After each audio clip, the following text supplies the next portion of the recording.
I bet you've had some success with weight loss over the years. Maybe you've lost and gained the same 10 or 20 pounds over and over and over again, only to wind up back where you started, or worse. If you've been chasing fat loss for a while and feel like you're stuck in a cycle of restrictive diets and punishing workout programs, I've got a better option for you. This year, you're gonna learn how to stop sabotaging your progress and feel in control of your weight. Practically everyone starts off the year with enthusiasm and commitment. After the hangover wears off, most of us are ready to hit the ground running, sometimes literally.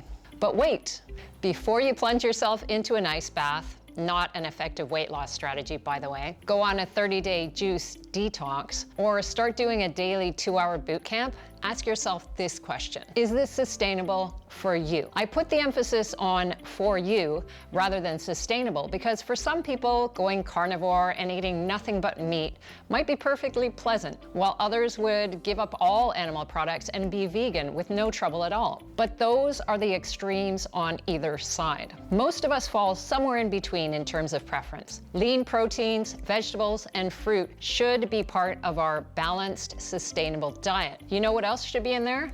Our favorite treat foods. Let's be realistic. Are you really going to be able to give up chocolate or ice cream or fries or chips or chicken wings or donuts forever? This is completely personal. You have to take inventory and decide which foods are really worth it for you. Then exclude the other high calorie density, ultra processed foods that are just in that meh category. In my online fat loss program, the Lean and Strong Academy, we do a task where we look at the foods that we eat and decide whether it's worth it or not. Most members love this exercise because it helps them think more carefully about what foods add value to their diet and which ones they only eat out of habit, not true enjoyment. Which ones are worth it, basically. I love chocolate and ice cream, but I don't eat donuts or French fries because I don't enjoy them. And they really don't do my acid reflux any favors either. Food is fuel, but food is also for enjoyment. You need to eat what you love and love what you eat strategically so that you can still achieve fat loss. Forget the idea of good foods or bad foods. You don't need to cut out entire food groups or starve yourself to lose fat. Is it realistic? If you just decide you're gonna eat clean or only whole, minimally processed foods all the time, forever, it's probably not realistic. What happens when your birthday rolls around? Are you skipping cake? Are you asking someone to make you a special cake out of chicken breast and broccoli? Is every business lunch or dinner going to be a chicken salad or haddock and vegetables? I'm not even saying that's a bad thing, because most of your meals will need to be something like that. If you choose wisely with foods you really enjoy, particularly within that lean protein and vegetables group, you're gonna build an enjoyable, sustainable fat loss plan. But you shouldn't feel guilty about enjoying the occasional planned or even unplanned, but adjusted for, treat. Guilt usually leads to feeling bad about yourself, and for many of us, that leads us to more food. The problem with restrictive diets. There are sometimes reasons where restrictive diets may be necessary, either short or long term. Medical conditions or investigating digestive issues, for example. I've done tons of elimination diets to try to improve my IBS and GERD with fairly mixed results. But if you have celiac disease, you need to restrict gluten. If you're lactose intolerant, you need to avoid dairy or take lactase to help you digest it. For fat loss, overly restrictive diets are unnecessary and can be harmful.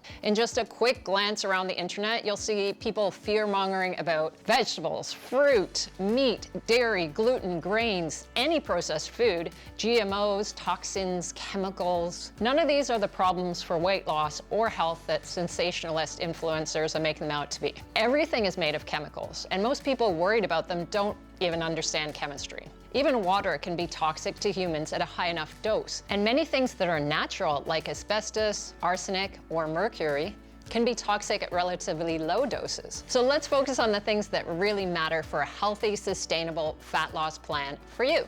If you slash calories to a ridiculously low level for a month or two, maybe through a juice diet or just eating very little, you will lose weight. But you'll only lose weight for as long as you can sustain that. And not eating in a normal way makes it hard to make the transition back to eating real food again. You'll only gain that weight back. The poor relationship with food that you'll develop through that process will only hurt your long-term weight loss success. You may also lose muscle, which is crucial for keeping your metabolism as high as you can for your body size. Many people who do crash diets can end up in a skinny fat situation where they lose weight, but their body fat is still relatively high because they haven't gained any muscle. Extreme calorie deficits for long periods of time will drop your energy levels, make you move less, and may cause vitamin and mineral deficiencies. Mentally, it screws you up. Many people don't think enough about how their relationship with food can be impacted by multiple courses of dieting. We spend an entire module in the Lean and Strong Academy working on our relationship with food. Everyone I've worked with in the over 20 years I've been coaching people has had some negative experiences or associations with food. Sometimes that takes some time to work through. Building a sustainable nutrition plan. Most people go wrong with their New Year diet plan by going too far from what they usually eat.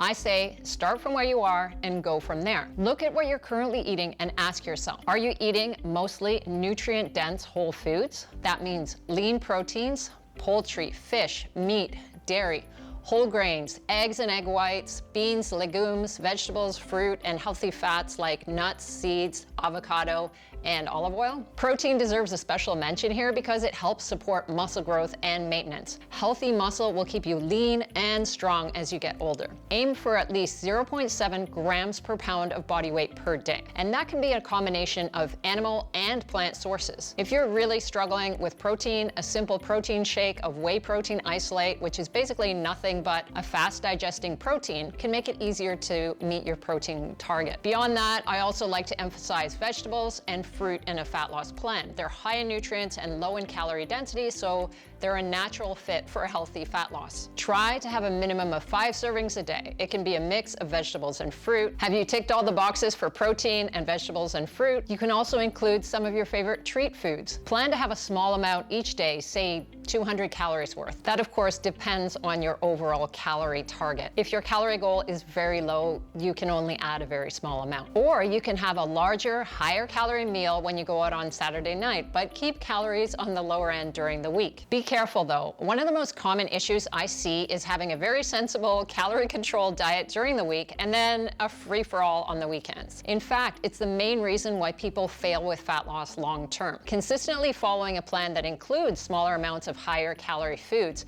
is actually more likely to be successful. That cycle of deprivation, binging, kept me struggling with the last 10 to 20 pounds for over a decade. You might be familiar with that too. It's so draining. To set up a diet that's going to work for you, you just need to follow a few general guidelines. Eat mostly whole, nutrient-dense foods. Vegetables, fruit, lean proteins like poultry, fish, lean meats, dairy, eggs, and egg whites for extra protein. I want you to embrace the idea that no food is off limits. You can have the foods that you really enjoy. You might just have to have them less frequently and maybe in smaller quantities. Portion control can be really helpful, particularly with calorie-dense foods. You can have it, but don't choose the supersize or venti or extra large. It's usually the first few bites of food that are most enjoyable. The first few sips of that drink are the most satisfying. Now let's move on to workouts. Many people take the same extreme approach to exercise as they do with diets. They'll go from sitting on the couch every night to working out every day for 2 hours. Not only will that not be sustainable, but you're more likely to injure or exhaust yourself. Then you'll be back on the couch again, ready to do the same thing again in a few months, or worse, next year. So start with weight training. If you're not doing it at all, start with twice a week. If you're already doing it, make sure you're strength training for 3 days a week consistently. With cardio, the general health standards are moderate aerobic exercise, 150 minutes per week, or 1 hour of vigorous aerobic activity per week. Whether it's moderate or vigorous for you depends on your physical condition. For many people, that seems like a lot. It's 30 minutes, 5 times a week. But if you're also doing the weight training sessions, I wouldn't worry about it as much. Doing weight training with shorter rest periods, say 30 to 60 seconds, also gives you some heart health benefits, so don't panic. But if you're overwhelmed when I describe the amount of exercise you should be doing, start with 15 minutes of something 3 times a week. Remember that 15 minutes is better than nothing. Just having that mindset of movement as many times as possible is going to keep you active with your fat loss goals. You don't have to be racking up the hours on the treadmill or the cross trainer at the gym at all, unless you want to. In the summer, I love mountain biking, rollerblading, and sometimes I play tennis. 1 hour of tennis can be pretty vigorous, and that would fulfill your weekly cardio requirement. In the winter, I do more martial arts training inside, although I'll usually go skiing and skating a few times. Maybe there's a dance class near you, or you've always wanted to try jiu-jitsu. That counts too. If you enjoy something, you're more likely to stick to it, and that's what makes it sustainable. Take inventory of where you're at physically and push yourself a little bit out of your comfort zone. That's where the change happens. When we're talking about running mileage, I ran a marathon back in 2012, one and done. We usually recommend no more than a 10% increase per week to avoid getting injured or overtrained. Think of your overall workout plan that way too. Maybe you start with 2 weight training sessions per week and 3 cardio sessions of 20 minutes. Give it a month of consistent work. Increase to 3 weight training sessions, keep up the cardio. Then maybe work up to 3 cardio sessions of 30 minutes or 4 cardio workouts of 20 minutes. The important thing is don't overwhelm yourself. You can do more if you have more time or energy one week, but keep the basic structure there. And it's also important to talk about walking. The other thing you want to look at is your daily movement. Counting steps is pretty popular these days, and for good reason. It's a manageable way of adding more calorie burn and physical activity to your life. You can usually even do it when you're tired. If you haven't got the time or energy to get to the gym, just walk more. Outside, if you can and want to, or inside, particularly if you have a walking pad or a treadmill. But if you don't, just make an effort to walk around your home more. Get up from your desk at work more often. Little changes do add up if you're patient. So this year, I want you to ditch perfection and embrace progress. Your goal should be to be consistent, not perfect.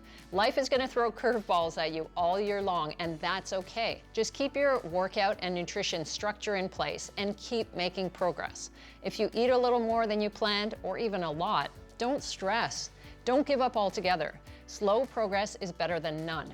And it's certainly better than spending your whole life fighting with your body and never really being satisfied. You don't need to jump on every trendy diet or workout plan. Your solution for long-term fat loss is already there. You just have to commit to taking small steps. Staying lean is about building habits and a routine that you can live with day in and day out. So forget this whole idea of restrictive diets and punishing workouts. Build a sustainable lifestyle that works for you. If you want help putting it together, that's exactly what we do in the Lean and Strong Academy. Get the details here.